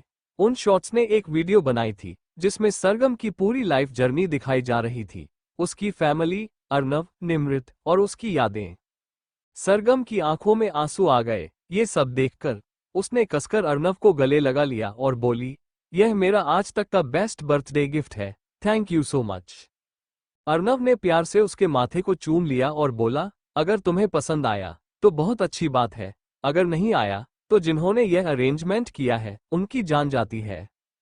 सरगम का चेहरा उदास हो गया और वो बोली, आप डोमिनेटिंग क्यों हो रहे हैं? अर्नव को कुछ समझ नहीं आया तो वो बोला, मैं डोमिनेटिंग हो रहा हूं, किसने कहा? सरगम बोली, ये जान जाने वाली बात कौन कहता है? आप बहुत ज्यादा डोमिनेटिंग हो गए हैं, मुझे किसी आदमी के पास नहीं जाने देते। अर्नव ने उसे कसकर अपनी ओर खींचा और कहा, तुम्हें किसी आदमी के पास जाना है? सरगम ने जल्दी से अपना सिर ना में हिलाया और कहा, नहीं नहीं, मुझे जाना नहीं है। मैंने बस इतना कहा कि अगर कोई मुझे हेल्प करने आता है तो आप गुस्सा हो जाते हैं। आज सुबह भी आप गुस्सा हो गए थे, ऐसा मत किया कीजिए ना। मुझे आपसे डर लगता है, फिर आपके पास आने में भी डर लगता है। अगर आप चाहते हैं कि मैं हमेशा आपके पास रहूं तो इतना रोमांटिक नेचर बताइए अपने अंदर, प्लीज हीरो। यह अच्छी बात नहीं है, ऐसे मुझे आपसे डर लगेगा। मुझे आपके अंदर हीरो की जगह एक डेविल नजर आएगा। अर्नव बस उसकी बातों को सुन रहा था, फिर उसने सरगम के होठों पर अपनी उंगली रखी और कहा, मैं डेविल नहीं हूं, नहीं विलेन हूं, मैं हीरो हूं, अपनी कहानी का हीरो। और तुम मेरी कहानी की हीरोइन हो। और जो भी लड़का तुम्हारे करीब आने की कोशिश करेगा वो इस कहानी का विलेन होगा। और डेंजरस विलेन को हीरो कभी जीतने नहीं दे सकता। मैं उसे चांद से मार दूंगा अगर उसने मेरी सरगम को टच करने की भी कोशिश की। अर्नव ने फिर कहा, तुम नहीं जानती, पर मैं जानता हूं कि किसका टच तुम्हारे लिए बेस्ट है और किसका वर्स्ट। सरगम ने अर्नव को गुस्सा दिला दिया था, जिस पर सरगम एकदम से उसके गले लग गई और उसकी पीठ को सहलाने लगी। वो बोली, सॉरी सॉरी, प्लीज गुस्सा मत कीजिए ना। आप मुझे देखो, गुस्से में डांट रहे हो, बोलते हो कि नहीं डांटूंगा, लेकिन फिर भी देखिए, डांट रहे हो, शांत हो जाए ना। बोलने के साथ ही सरगम उसकी पीठ को सहला रही थी, जिस पर अर्नव का गुस्सा खत्म होकर रिलैक्स हो रहा था। उसने भी अपनी पकड़ को सरगम की कमर पर मजबूत कर दिया और अपनी आंखों को बंद किया। वह गहरी गहरी सांस लेने लगा और फिर बिल्कुल नॉर्मल हो गया, क्योंकि सरगम से जो फ्रेगनेंस आ रही थी वो उसे अपनी तरफ अट्रैक्ट कर रही थी। इस वजह से वो धीरे धीरे सरगम में घुलने लगा। उसने सरगम के खुले हुए कंधे पर अपने होंठ रखे और वहां पर उसे किस करने लगा। सरगम, जो उसे शांत करने गई थी, उसके हाथ बिल्कुल कमजोर हो गए और वो बहुत ही धीरे धीरे उसकी पीठ पर चलने लगे। यह अर्नव को सड्यूस कर रहा था और वो होठ सड्यूसिंग वे में उसके कंधे पर इधर उधर चलने लगे। सरगम ने तुरंत खुद को उससे दूर किया और टेरेस की रेलिंग के पास जाकर खड़ी हो गई। उसने अपने आप को अपनी ही बाहों में छुपा लिया, क्योंकि हवा चल रही थी और ठंडी ठंडी हवा उसके बदन को छू रही थी, जिस पर उसे ठंड लग रही थी। अर्नव पास आया और पीछे से उसे अपनी बाहों में पकड़ लिया और अपने आप से बिल्कुल चिपका लिया। उसने कहा, अब ठंड नहीं लगेगी। सरगम ने अर्नव की बाहों में खुद को लूज छोड़ दिया और बोली, वैसे आपने मुझसे कहा था कि आप मेरे लिए कॉलेज ढूंढेंगे, आपने ढूंढा? अर्नव ने कहा, हाँ ढूंढ लिया ना। बहुत अच्छा कॉलेज ढूंढा है मैं तुम्हारे लिए और वहां तुम्हें कोई प्रॉब्लम नहीं होगी। उसके बाद अर्नव ने सरगम के सारे बालों को एक तरफ एक कंधे पर कर दिया और दूसरा कंधा बिल्कुल फ्री कर दिया। वापस सरगम को कंधे पर ठंडा ठंडा एहसास होने लगा, लेकिन इस बार हवा का नहीं, बल्कि अर्नव का। अर्नव अपनी ठुड्डी को उसकी गर्दन पर रखकर लेफ्ट राइट हॉरिजेंटल से वर्टिकल मूव कर रहा था, जिस पर अर्नव की जो हल्की हल्की बियर्ड थी वो उसे चुभ रही थी। सरगम बोली, मुझे आपकी बियर्ड चुभ रही है, प्लीज शेव करके आया करो, वरना। इस पर अर्नव ने हार्डली सरगम के गाल, गले और कंधे पर अपनी बियर्ड जानबूझकर चुभाने लगा और बोला, अच्छा, ऐसा है क्या? अब तो नहीं छोड़ूंगा। अब तो तुम्हारे पूरे बदन पर अपनी इस बियर्ड को चुभाऊंगा। सरगम को गुदगुदी भी हो रही थी और दर्द भी हो रहा था। वो कभी हंसती, कभी उसे रोकने के लिए बोलती, तो कभी उसके शिकंजे में निकल जाती। अर्नव इसी तरीके से प्यार से बिहेव कर रहा था। सरगम ने अर्नव का सारा गुस्सा खत्म कर दिया था। यहाँ दूसरी तरफ एक आदमी खड़ा था, जिसे न जाने क्यों अर्नव सिंह रायजादा से मिलना था। यह वो आदमी था जो पार्टीशन की दूसरी तरफ था और उसके साथ उसकी बीवी खड़ी थी। उसने कहा, क्या वो आदमी अभी भी वही है? साथ में एक आदमी खड़ा था, जो कि शायद उसे होटल का स्टाफ था। उसने कहा, जी सर, वो यही है। उस आदमी ने कहा, जरा मिलना पड़ेगा अर्नव सिंह रायजादा जैसे, क्या आखिर है? और उसके बाद उसने अपनी बीवी से कहा, अट्रैक्शन, तुम्हें भी मिलना है उनसे? उसने कहा, आपकी मर्जी बाबू साहब, अगर आप चाहे तो हम मिलेंगे। उस आदमी ने कहा, ठीक है, फिर चलते हैं। और उसके बाद उसने अपना हाथ आगे बढ़ा दिया और उस लड़की ने अपना हाथ उस आदमी के हाथों में दे दिया।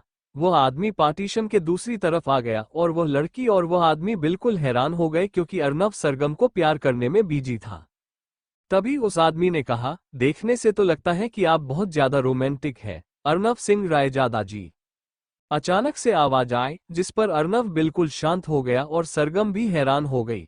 दोनों ने पलटकर उस तरफ देखा। अर्नव ने जरा ध्यान से उस आदमी को देखा और कहा, अगर मैं गलत नहीं हूं तो आप द डेविल रुद्रम सिंघानिया है, और यह आपकी वाइफ होगी। सामने खड़ा आदमी रुद्रम था, जो कि बहुत बड़ा बिजनेसमैन था। वो बोला, हाँ, यह मेरी वाइफ है। अर्नव ने कहा, यह वो एरिया है जहां पर आपने अपनी वाइफ को सरप्राइज देना था? रुद्रम ने कहा, और यहां पर शायद आप अपनी गर्लफ्रेंड को सरप्राइज देने आए थे। और उसके बाद रुद्रम ने बस एक नज़र सरगम के ऊपर डाली और फिर वापस अपनी नज़र अर्नव पर की। अर्नव ने कहा, वहां क्यों खड़े हैं? आइए। रुद्रम मोह का हाथ पकड़ते हुए वहां ले आया। अर्नव ने कहा, यह मेरी गर्लफ्रेंड नहीं है, ये फिलहाल मेरी फ्याई है और फ्यूचर में मेरी वाइफ बन जाएगी। रुद्रम ने कहा, तो यह आपकी टाइम पास नहीं है? ये सुनकर सरगम की आंखें एकदम बड़ी बड़ी हो गईं और वो बोली, हेलो, मैं टाइम पास क्यों होगी? उसके बाद उसने अर्नव को देखा और कहा, हीरो, मैं टाइम पास तो नहीं हूं ना? अर्नव ने कहा, क्यों चिढ़ रही हो उसकी बात पर? रुद्रम ने कहा, आई एम सॉरी, मुझे ऐसे नहीं बोलना चाहिए था। बाकी यह मेरी वाइफ है। सरगम ने कहा, हेलो। मोह ने अपने हाथ जोड़कर कहा, नमस्ते। सरगम ने अपना हाथ आगे किया था, उसने पीछे ले लिया और अपने भी हाथ जोड़कर बोली, नमस्ते, मेरा नाम सरगम मिश्रा है। मोह ने कहा, बहुत प्यारा नाम है सरगम। सरगम ने कहा, आपका भी बहुत अच्छा नाम है मोह, बहुत यूनिक है। मोह को यूनिक का मतलब नहीं पता था, जिस पर उसका मोह अजीब सा हो गया। सरगम बोली, क्या हुआ? कुछ गलत बोल दिया क्या मैंने? रुद्रम ने कहा, नहीं, आपने कोई गलत नहीं बोला। और उसके बाद उसने मोह से कहा, यूनिक मतलब अलग, सबसे अलग। मतलब उनके कहने का यह है कि तुम्हारा नाम उन्हें बहुत ज्यादा अलग लगा, ऐसा नाम जो उन्होंने पहले कभी नहीं सुना। रुद्रम के समझाने से मोह समझ गई और बोली, अच्छा, वैसे शुक्रिया। सरगम ने ऐसे ही पूछ लिया, तुम्हें यूनिक का मतलब नहीं पता था? रुद्रम इस पर बोला, ये गांव से है और वहां पर इंग्लिश नहीं पढ़ाई जाती। सरगम बोली, तो सॉरी, मुझे नहीं पता था। कोई बात नहीं, मैं हिंदी में बात करूंगी। वो बोली, नहीं नहीं, अगर आपको अंग्रेजी में ही बात करनी है तो आप उसमें कर सकते हैं, हमें कोई दिक्कत नहीं है।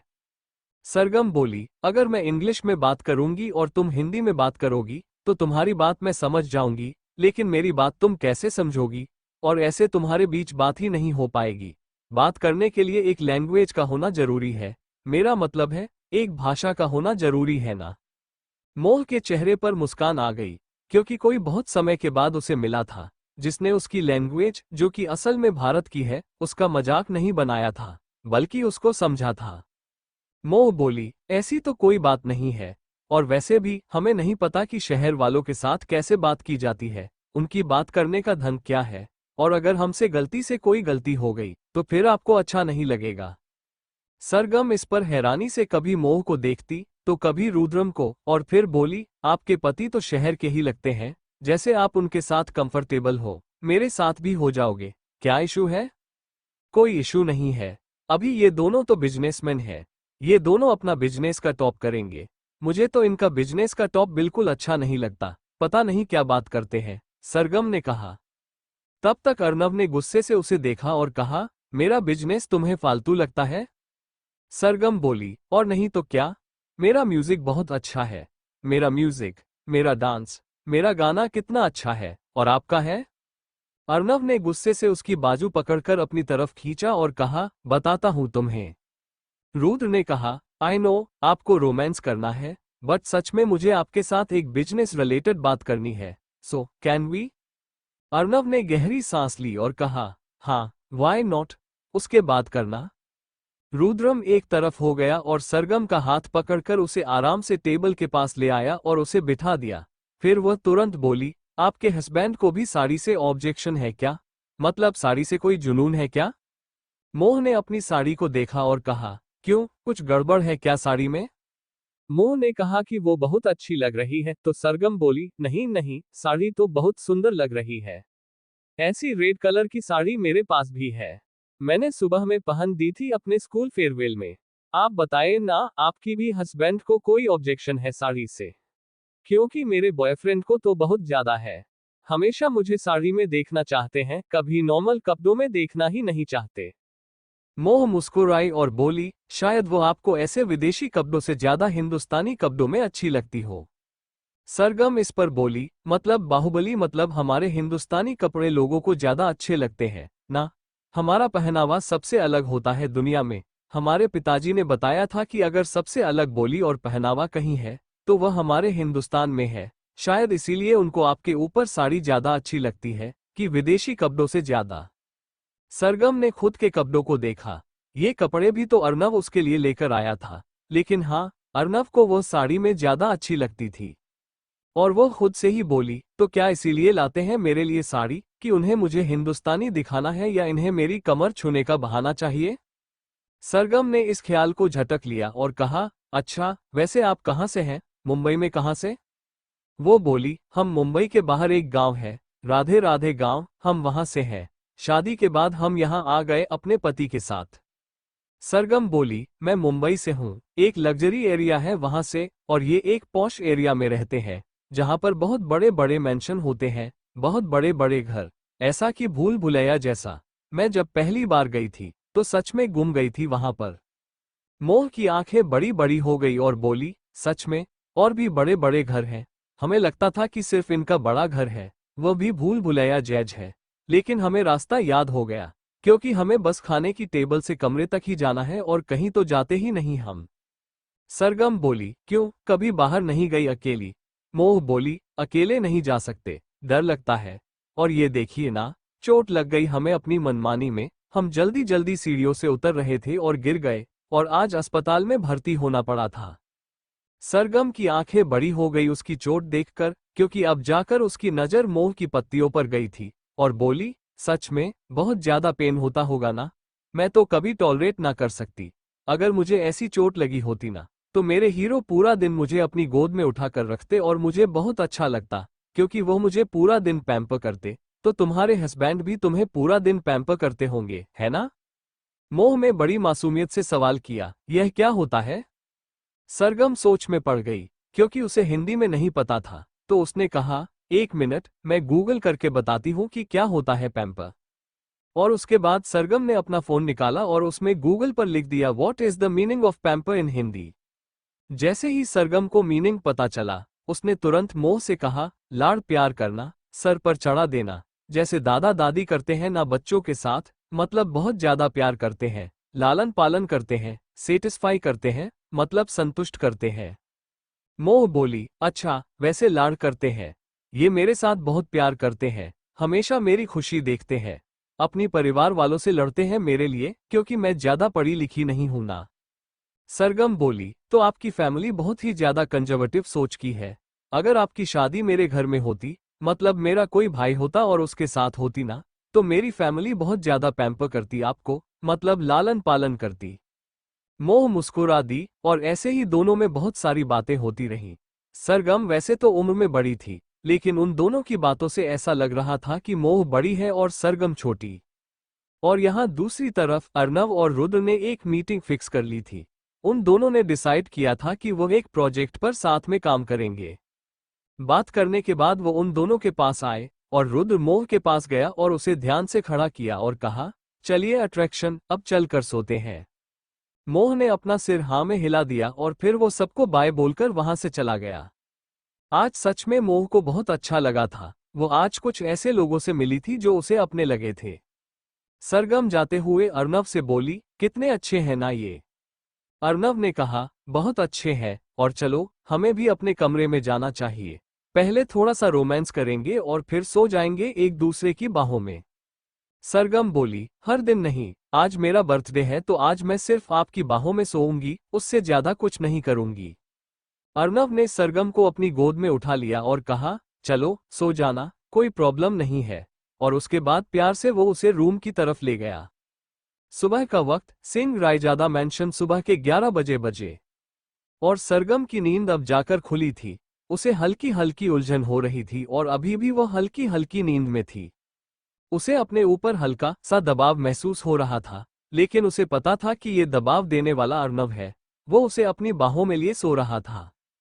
अभी भी सरगम की आंखें पूरी तरह नहीं खुली थीं, लेकिन जब उसकी आंख खुली तो वो हैरान रह गई, क्योंकि सामने का नजारा बिल्कुल अलग था। उसने धीरे से खुद से कहा, ये तो हीरो का कमरा है, लेकिन ये होटल का रूम हीरो के कमरे में कैसे बदल गया। उसके बाद उसने अपनी आंखों को मारा और फिर ध्यान से देखा, तो वो सच में अर्नव का कमरा ही था। फिर वो एकदम से उठकर बैठ गई, जिससे अर्नव थोड़ा साइड हो गया। सरगम इधर उधर देखने लगी और खुद से बोली, यह क्या, मैं यहाँ कब आई, पिछली रात तो मैं वहां थी। उसके बाद उसने पलटकर अर्नव को देखा, जो शांति से सो रहा था। उसका मन कर रहा था कि वह अर्नव को उठाकर पूछे, लेकिन वह इतनी गहरी नींद में था कि उसका मन नहीं किया। फिर वह उठ गई और टाइम देखा तो और ज्यादा हैरान हो गई, और हैरानी से बोली, 11 बजे बज गए, इन्हें ऑफिस नहीं जाना है क्या। उसके बाद वो अर्नव की तरफ पलटी और उसे उठाने की कोशिश करते हुए बोली, हीरो, हीरो, उठो, हीरो, आपको ऑफिस नहीं जाना क्या, उठो। सरगम के उठाने से अर्नव ने एक गहरी सांस ली और उबासी लेते हुए उठ गया और बोला, क्या तुम मेरी बीवी बन गई हो, जो इस तरीके से मुझे उठाती रहती हो। मुझे मेरी नींद बहुत प्यारी है, सोने दो, कहकर फिर वह वापस लेट गया। सरगम बस उसे हैरानी से देखती रही और बोली, ठीक है, तो मैं दोबारा नहीं आऊंगी उठाने के लिए, बाय। और उसके बाद सरगम वहां से चली गई। अर्नव ने उसके जाने के बाद ब्लैंकेट अपने ऊपर से हटाया और बोला, पहले तो पूरी रात मैडम की फरमाइशें पूरी करो और सुबह सोने भी नहीं देंगी मैडम। उसके बाद वह उठकर बैठ गया और घड़ी में टाइम देखा तो 11 बजे बज रहे थे।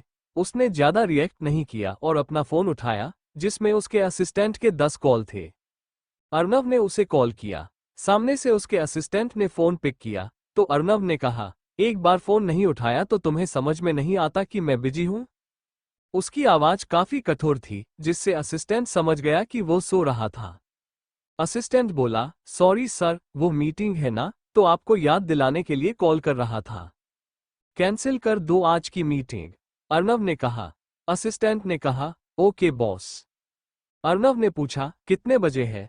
असिस्टेंट ने कहा, 1 बजे। अर्नव ने कहा, ये तो लंच टाइम है, 1 घंटे बाद करो, 2 बजे। असिस्टेंट ने हाँ कर दिया और अर्नव ने फोन रख दिया। फिर वह खुद उठा और सीधा वॉशरूम चला गया। दूसरी तरफ सरगम अपने कमरे में थी और अपने लिए कपड़े देख रही थी। वो खुद से बोली, मैं यहाँ आई कैसे, समझ में नहीं आ रहा। क्या मैं बेहोश हो गई थी, या मेरी याददाश्त चली गई, जो मुझे याद नहीं आ रहा कि मैं घर कब आए। सरगम को फ्रस्ट्रेशन हो रही थी और उसके बाद वो कपड़े निकालकर वॉशरूम में चली गई। आधे घंटे बाद डाइनिंग एरिया, सरगम और बाकी सब यही बैठे हुए थे और नाश्ता कर रहे थे। सारिका ने सरगम से कहा, तो मैडम, नींद पूरी हो गई ना, स्कूल की मार ली छुट्टी। सरगम ने इसका जवाब देने के लिए मुंह बनाया और वशिष्ठ को देखा तो वशिष्ठ ने कहा, कल की थकी आ रही थी, पहले फेयरवेल पार्टी। सरगम ने वशिष्ठ के कहने पर गहरी सांस ली। तभी मिताली ने कहा, तो फिर आज हम कहीं चले घूमने के लिए। सारिका ने कहा, नहीं, आज हम घर जाएंगे, 3 दिन हो गए हम यहीं पर हैं। इनका हॉस्पिटल भी है, सरगम का स्कूल भी है। सरगम के स्कूल की छुट्टी हो गई है, मिताली ने कहा। ये सुनकर सारिका ने कहा, ओए वैसे भी अब तो ऐसा हो गया है कि हर 3 महीने में यहाँ आना ही आना है। अब आपके लिए वहां पर हम तो बहुत आगे। मिताली ने कहा, जैसे ही कोई मौका मिलेगा हम जरूर आएंगे। सारिका मुस्कुराई और फिर सबने अपना नाश्ता किया और अपने अपने कमरे की तरफ चले गए। सारिका, वशिष्ठ और सरगम शाम के वक्त जाने वाले थे। अभी सरगम वापस कमरे में आए और बेड पर सीधा लेट गई, क्योंकि उसे अभी भी थकान लग रही थी। उसे सुना था तभी कमरे में सारिका आई और कहा, ओह, सोना नहीं है, पढ़ लो। सरगम ने ब्लैंकेट अपने ऊपर लेते हुए कहा, प्लीज कल से पढ़ूंगी, अभी सोने दो ना प्लीज, बहुत नींद आ रही है। सारिका ने उसका ब्लैंकेट खींच दिया और बोली, नहीं, पढ़ो, वो भी अभी के अभी। और कल तुम अर्नव को कोई टेस्ट देने वाली थी, लेकिन वो रह गया बर्थडे की वजह से। लेकिन कोई बात नहीं, मैं बोलूंगी उसे कि जैसे ही वो ऑफिस से आए तो तुम्हारा पहला टेस्ट ले, उसके बाद हम घर जाएंगे। सरगम की आंखें बिल्कुल बड़ी हो गईं, क्योंकि जिस टेस्ट की बात वो सोच रही थी उससे सारिका की बात का कोई रिलेशन सी नहीं था। सारिका को नहीं बताया था कि वह कौन सा टेस्ट होने वाला था। सरगम एकदम से बेड पर खड़ी हो गई और बोली, मैं पूरा दिन पढ़ाई करूंगी, पर प्लीज टेस्ट नहीं दूंगी।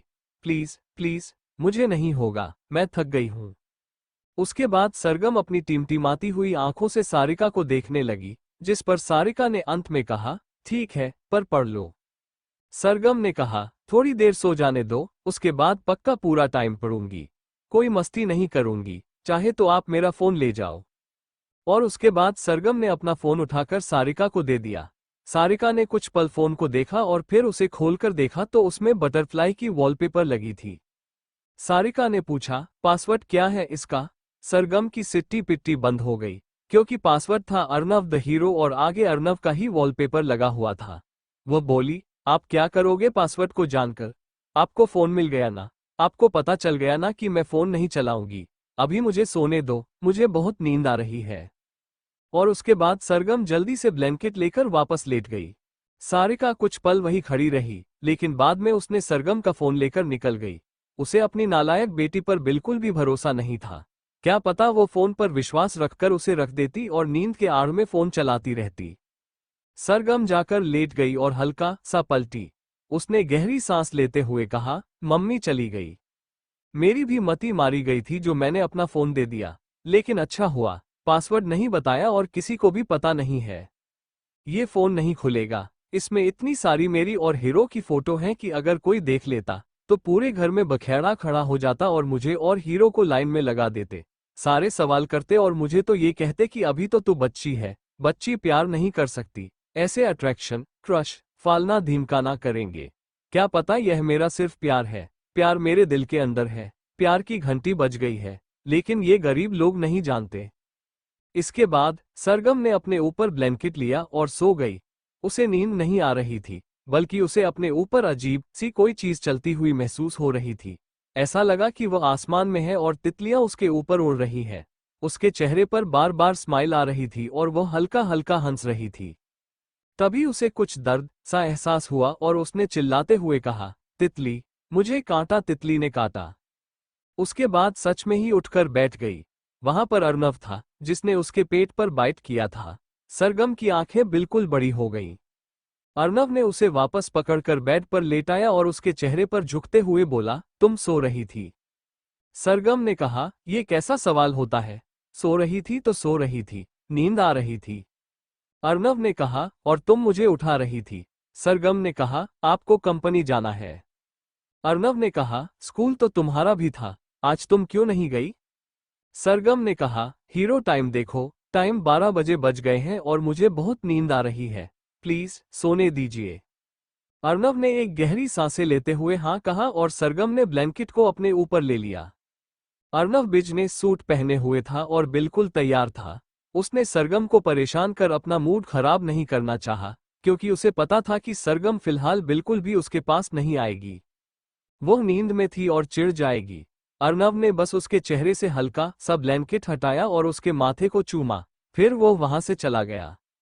सिंह रायजादा कॉरपोरेशन। दोपहर के 2 बजे बज रहे थे और अर्नव मीटिंग हॉल में किसी का इंतजार कर रहा था। अर्नव के साथ वहां पर उसका असिस्टेंट भी था। अर्नव ने कहा, मैंने 1 घंटा लेट करवा दिया मीटिंग। इसके बाद भी कोई चेंज नहीं आया। सोचो अगर 1 बजे का ही रखते तो क्या होता? असिस्टेंट ने धीरे से कहा, आपको गुस्सा आ जाता और आप मीटिंग कैंसिल कर देते। अर्नव ने कहा, सिर्फ 5 मिनट में, 5 मिनट वेट करूंगा, उसके बाद मैं मीटिंग कैंसिल कर दूंगा। इसके बाद अर्नव ने सामने की तरफ देखने लगा क्योंकि उसकी टाइम की और वक्त की कोई वैल्यू ही नहीं रखी गई थी। सामने वाला फोन अपडेट कर रहा था। 2 बजे पूरे 5 मिनट हो गए और अर्नव ने कहा, अब उठा होगा, मैं अपने कमरे में जा रहा हूं। अगर कोई आएगा तो बोल देना कि मीटिंग कैंसिल हो गई है। अचानक दरवाजा खुला और एक लड़की हौंफते हुए अंदर आई और बोली, सॉरी, मैं लेट हो गई, आई एम सॉरी। अर्नव बस उस लड़की से टकराते टकराते बचा। उसने एक नज़र लड़की को देखा और कहा, सॉरी, मीटिंग कैंसिल हो गई है, जा सकती हैं आप। लड़की की आंखें बड़ी हो गईं और उसने तुरंत अर्नव का हाथ पकड़ लिया और कहा, सॉरी, रास्ते में ट्रैफिक बहुत था। अर्नव ने कहा, मीटिंग 1 बजे की फिक्स थी और अगर मैं मीटिंग का टाइम नहीं बदलता तो? लड़की ने कहा, तो मैं तुरंत आ जाती, लेकिन आपने 1 घंटा अचानक से देरी कर दी, तो मैं किसी काम से रुक गई और फिर ट्रैफिक में फंस गई, सॉरी। लड़की ने अर्नव का हाथ पकड़ा हुआ था और अर्नव ने अपने दूसरे हाथ से उस लड़की का हाथ अपने हाथ से अलग किया। लड़की ने फिर से कहा, सॉरी, एक्चुअली आप जा रहे थे ना, तो आपको रोकने के लिए पकड़ लिया। अर्नव कुछ पल बस उसे देखता रहा और फिर वापस अपनी जगह पर आया और बोला, सिर्फ 15 मिनट में मीटिंग चाहिए, उसके बाद मुझे कहीं जाना है। लड़की बिल्कुल परेशान हो गई और बोली, वॉट, 15 मिनट के अंदर अंदर मीटिंग? लेकिन आपने मुझे बुलाया है मीटिंग के लिए, तो मीटिंग का टाइम मैं डिसाइड कर सकती हूँ कि कितनी देर में खत्म करनी है, आप नहीं कर सकते। अर्नव ने नजर वापस लड़की की तरफ की और कहा, मैं अभी भी इस मीटिंग को कैंसिल कर सकता हूँ। लड़की डर गई और जगह पर बैठ गई और बोली, आई एम रेडी। उसने अपने साथ लाई हुई फाइल अर्नव को दे दी। फाइल के ऊपर लड़की का नाम लिखा हुआ था, खुशी Sabharwal, DS corporation CEO. Arnav ने फाइल खोली और उसे देखने लगा। उसने कहा, मिस खुशी, मुझे आपका ये प्रोजेक्ट नंबर 7 बहुत अच्छा लगा। आपकी सोच अच्छी है, बहुत मेहनत की है, लगता है, तो मैं इस प्रोजेक्ट में पैसे लगाने के लिए रेडी हूँ। खुशी ने कहा, पर आपने तो कहा था कि आप 7-8 प्रोजेक्ट्स में काम करेंगे हमारे साथ, ताकि मेरी कंपनी ऊपर उठे। अर्नव ने कहा, लेकिन मुझे इस प्रोजेक्ट के अलावा और कोई प्रोजेक्ट नहीं लगता कि कोई फायदा खास होगा। बाकी के प्रोजेक्ट्स अगर फेल हो गए तो बहुत नुकसान हो जाएगा और मैं नुकसान नहीं झेल सकता। इसके बाद उसने फाइल खुशी को वापस दे दी। खुशी ने कहा, प्लीज 7-8 ना सही, 2-3 ही सही करके तो देखिए। अर्नव ने कहा, आपके सारे प्रोजेक्ट सिर्फ वेस्ट ऑफ टाइम हैं और मुझे सिर्फ एक प्रोजेक्ट लगा जिस पर हम इन्वेस्ट कर सकते हैं, मैं इस पर इन्वेस्ट करूंगा। और अगर आप चाहती हैं कि आपके साथ 8 प्रोजेक्ट्स के लिए कोई ओनर मिले, तो आप प्लीज कहीं और जाएं, यहां नहीं मिलेगा। इसके बाद उसने उठकर वहां से जाने लगा। तभी खुशी ने उठकर कहा, प्लीज एक बार सुनिए। अर्नव पलटा और बोला, नहीं। खुशी निराशा से भर गई और उसने अपने कदम आगे बढ़ा दिए। वो और भी पास आई और बोली, एक बार सुनिए, जरूर। तभी उसका पैर फिसल गया और अर्नव ने उसे संभाल लिया, जिससे वो उसकी बाहों में गिर गई। अर्नव के टच से वो लड़की पूरी तरह से शॉक में चली गई। खुशी अर्नव की बाहों में थी और उसे अर्नव के छूने से एक अलग सा कट लगा था। वो बस एकटक अर्नव की आंखों में देख रही थी। अर्नव ने एक झटके से उसे ठीक से खड़ा किया और कहा, ठीक से चलना सीख लो पहले। और उसके बाद झट से मीटिंग रूम से निकला और सीधा अपनी केबिन की तरफ चला गया। खुशी बस उसे जाते हुए देख रही थी। उसे अर्नव का एटीट्यूड और बोलने का ढंग बहुत ही ज्यादा भा गया था। वो तुरंत अर्नव की असिस्टेंट के पास आई और बोली, मुझे अर्नव सर के साथ एक और अपॉइंटमेंट मिल सकती है क्या? असिस्टेंट को समझ में नहीं आया, लेकिन उसने कहा, नहीं, आज और कल सर फ्री नहीं है। अगर आप चाहें तो परसों की मीटिंग में दे सकता हूं, लेकिन प्लीज प्रोजेक्ट अच्छा लेकर आना, वरना मेरी नौकरी चली जाएगी। खुशी ने कहा, हाँ, पक्का, अच्छे से सोचकर लाऊंगी कोई प्रोजेक्ट। असिस्टेंट ने कहा, ठीक है, मेल पर आ जाएगा अपॉइंटमेंट। खुशी खुश हो गई और वहां से चली गई। अर्नव अपने केबिन में आया और अपना बाकी का काम करने लगा। इसी में उसका सारा टाइम चला गया। जब उसने घड़ी में टाइम देखा तो 6 बजे बज गए थे। वो हैरान हो गया, क्योंकि 5 बजे के आस पास तो सरगम और उसकी फैमिली घर से जाने वाली थी। वो भगवान से प्रार्थना कर रहा था कि वो तब तक न गए हों। वो तुरंत अपना सारा सामान लेकर उठ गया और वहां से भाग गया। जितनी स्पीड से वो अपनी कार को चला सकता था चला रहा था, और उसने आधे घंटे के अंदर ही सारा सफर खत्म किया और घर पहुंच गया। घर पहुंचकर उसने देखा कि अभी तक सरगम और उसकी फैमिली नहीं गई थी। वो हाल में बैठी चाय पी रही थी। अर्नव ने गहरी सांस ली, क्योंकि वह बिना मिले सरगम को बाय नहीं बोलना चाहता था। उसने अपने कदम घर के अंदर रखे कि तभी मिताली ने कहा, अर्नव भी आ गया। सब ने उसकी तरफ देखा और सरगम बस उसे देखती रह गई, क्योंकि उसके बाल बिखर गए थे और वह जल्दीबाजी में आने की वजह से हौंफ रहा था। अर्नव उनके पास आया और मिताली के पास बैठते हुए बोला, आप सब गए नहीं अभी तक? मतलब कुछ हुआ है क्या, या फिर यहीं रुकने का प्लान है? वशिष्ठ ने कहा, नहीं बेटा, ऐसा कोई प्लान तो नहीं था, लेकिन बन गया। आज रात यहीं रुकेंगे, कल सुबह ही जाएंगे, और सुबह सीधा सरगम को स्कूल भेजेंगे। वो क्या है ना, सरगम की थोड़ी तबीयत बिगड़ गई है और वो घर तक नहीं जा पाएगी, वरना फीवर बढ़ जाएगा। ये सुनकर सरगम ने अपनी नजरें नीचे कर ली। अर्नव ने सरगम को देखा और कहा, ये हर दूसरी तीसरी दिन बीमार पड़ जाती है। सारिका ने कहा, मैंने कहा था ना, एक बार इसका बॉडी चेकअप करवा लीजिए, कहीं कुछ है तो नहीं। अर्नव बिल्कुल सही कह रहा है, हर चौथे पांचवें दिन तो इसे फीवर हो जाता है। एक बार देख लेते हैं, कहीं कुछ होना तो नहीं। वशिष्ठ ने कहा, कुछ नहीं है, बढ़ती उम्र है, हार्मोन चेंज हो रहे हैं, ऊपर से बाहर का कितना खाती है ये लड़की, घर का शुद्ध खाना इससे खाया नहीं जाता। सारिका ने कहा, लेकिन फिर भी इतना बीमार, एक बार चेक करवाने में क्या जाता है? सरगम ने कहा, नहीं मम्मी, मुझे कोई चेकअप नहीं करवाना। अगर सच में कुछ निकल आया ना, तो मैं कसम से भगवान से यही प्रार्थना करूंगी कि मुझे मार दो, मार दो। प्लीज, मुझे कोई चेकअप नहीं करवाना। जब तक जिंदा हूं, तब तक ठीक हूं। सारिका ने चिल्लाते हुए कहा, शांत हो जा, कुछ भी बकवास बोलती रहती है, और घर चल, तेरा एक बार बॉडी चेकअप करवाना ही पड़ेगा। मिताली ने कहा, अरे, इसके बारे में बाद में सोचेंगे, क्यों फिलहाल बच्ची का मूड खराब करते हो बॉडी चेकअप की बात करके? वैसे किसका अच्छा मूड हो जाता है अस्पताल के बारे में सुनकर? छोड़ो इस बात को, मैं डिनर की तैयारी करती हूँ। सारिका उठी और बोली, मैं भी आती हूँ। सरगम ने कहा, मैं अपने कमरे में जा रही हूँ सोने के लिए। सारिका ने कहा, सारी दिन भर सोती रहती है, ये भी तेरी तबीयत खराब करता है, बेवक्त होती रहती है।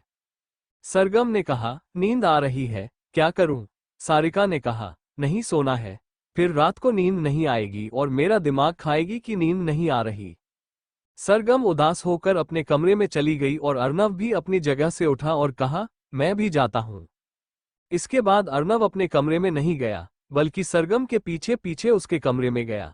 जैसे ही वो कमरे में पहुंचा, उसने सरगम को अपनी गोद में उठा लिया, जिस पर वो बिल्कुल हैरान हो गई और बोली, यह क्या कर रहे हैं आप? नीचे उतारिए मुझे। अर्नव ने सरगम को नहीं उतारा और उसे लेकर बेड पर आ गया। उसने उसे अपनी गोद में रखा और उसका माथा छुआ, देखा तो हल्का हल्का गर्म था। उसने कहा, तुम्हें फीवर कैसे हुआ सरगम? सरगम ने अर्नव के सीने पर अपना सिर रखा और कहा, पता नहीं, जब सोकर उठी तो मुझे अपनी बॉडी में बहुत पेन हुआ था। मैंने मम्मी से कहा, तो उन्होंने मुझे पेन किलर दिया। मैं पढ़ भी नहीं पाई सुबह से, और अगले महीने मेरे एग्जाम है।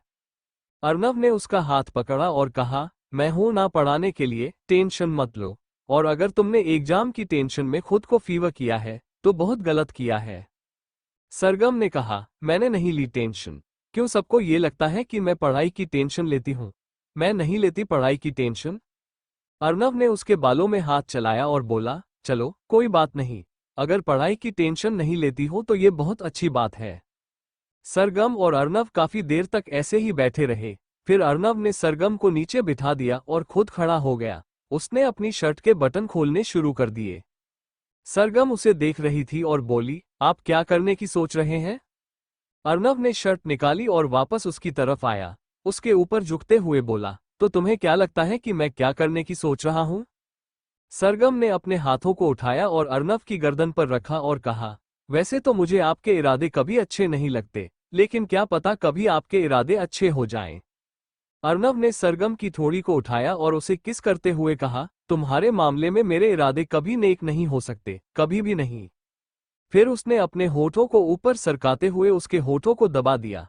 सरगम ने अपनी आंखों को बंद कर लिया और सामने से अर्नव को अपने ऊपर गिराया। अर्नव ने पहले ही गेट को अंदर से बंद कर दिया था और सरगम और अर्नव एक दूसरे को किस करने में मसरूफ थे।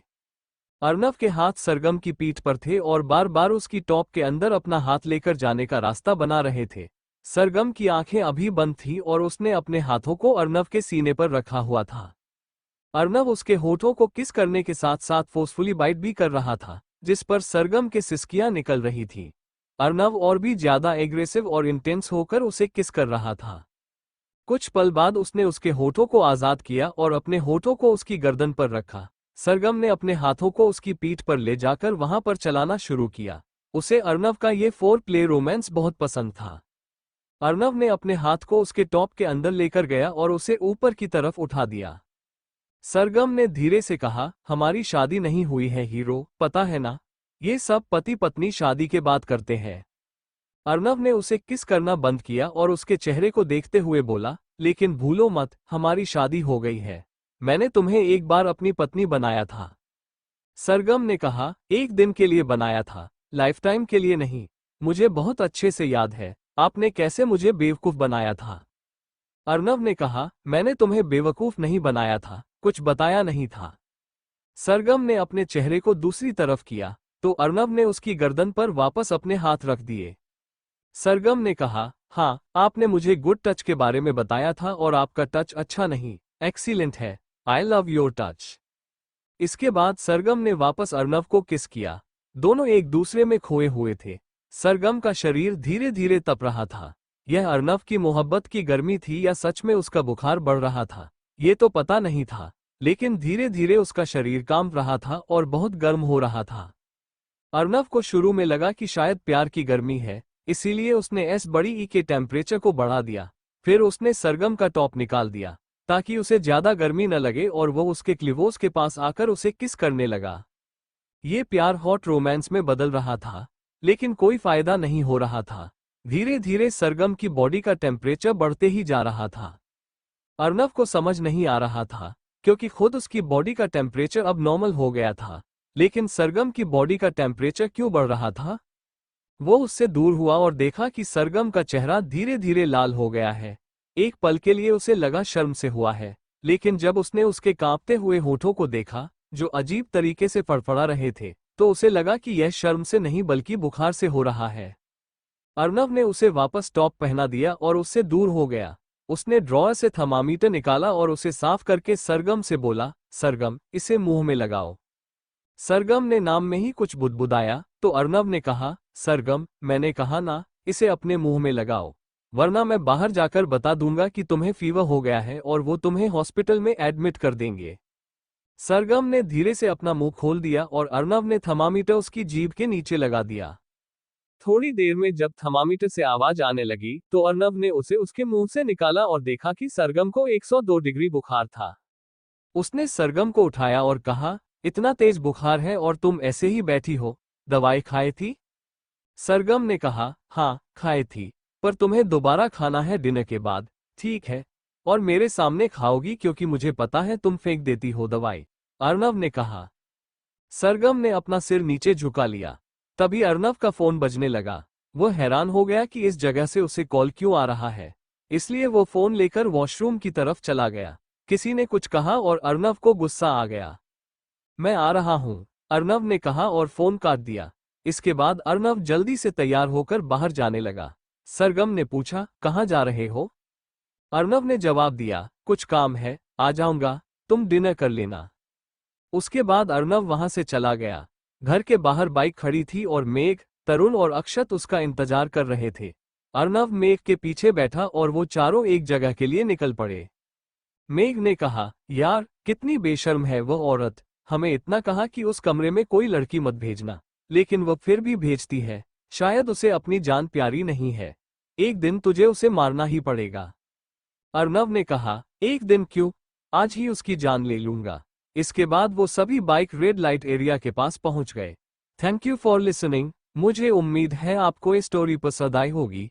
अगर आपको पसंद आए है तो प्लीज लाइक और कमेंट करना ना भूलें और मोर स्टोरीज के लिए सब्सक्राइब करें। मिलते हैं नेक्स्ट वीडियो में।